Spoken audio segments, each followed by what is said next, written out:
C'est Ludovic, votre analyste, et voici mon avis concernant le pétrole Brent. Alors, cette semaine, une semaine un peu volatile, hein. On a fait de belles choses et de moins belles choses. On a commencé lundi par un gap baissier, gap qui a pu s'arrêter en effet sur cette zone support ici à 111,70 $, zone que j'avais matérialisée ici comme étant importante déjà la semaine dernière. Et malgré cet arrêt, eh bien, on a ouvert mardi beaucoup plus bas et on voit qu'on est revenu bien au-dessus. On a poursuivi mercredi et pour un nouveau test de la médiane de Andrews qui est haussière. Et malheureusement, jeudi, on a annulé cet franchissement et on est revenu vendredi ici après un test de la zone support sur une clôture à 112,77 $.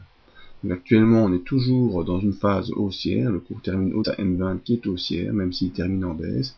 La semaine est plutôt neutralisée. Quand on voit d'où on est parti, où on est arrivé, on n'a quasiment rien fait sur la semaine. Les bandes de Bollinger sont haussières. Donc actuellement, il n'y a pas d'inquiétude à avoir sur les cours du Brent.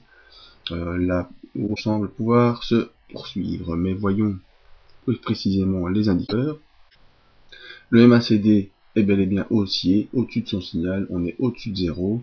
Il ne semble pas avoir de problème sur le MACD malgré un affaiblissement ici qui est en cours. Il faudra suivre ça dans les prochaines séances.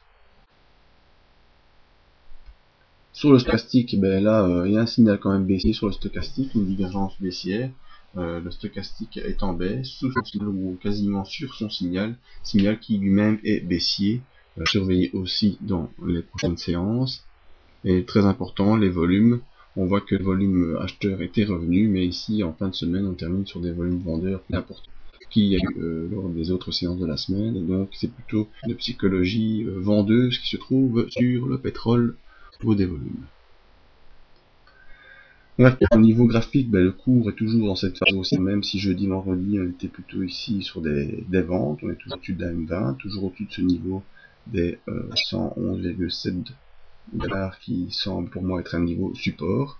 Il faudra surveiller dans les prochaines semaines, la prochaine séance, pardon. Si on trouve la M20, on peut venir ici faire un test du support des 106,75 $ et tester le bas de la fourchette de Andrews avant un potentiel rebond. Voilà, vous pouvez continuer à suivre ces avis tous les jours lors du briefing se fait tous les matins. Venir voir sur le site d'autres analyses d'indices ou de matières premières. Merci de votre écoute, à la semaine prochaine.